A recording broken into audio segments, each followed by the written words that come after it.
Hello. Hello, কোথায় তুমি? তোমার সাথে আমার কিছু কথা আছে। কি কথা বলো, আমি কাজ করছি। শোনো, আমার 5,000 টাকা লাগবে।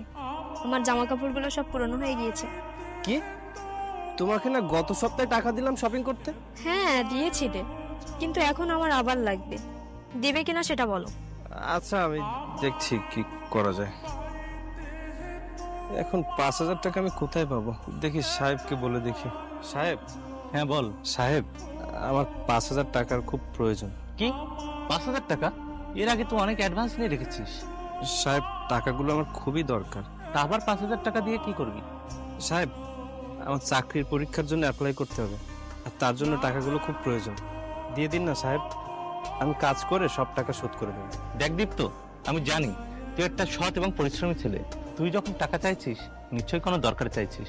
আমি চাই তুই জীবনে ভালো কিছু কর। আমি তোকে টাকাগুলো দিচ্ছি এবারের মতো, কিন্তু তোকে আমি সবসময় এভাবে অ্যাডভান্স টাকা দিতে পারবো না।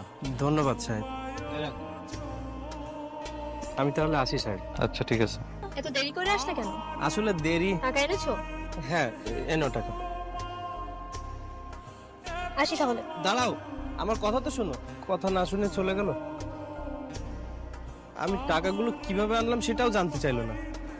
টাকা পেয়ে চলে গেল। টাকাই কি সব?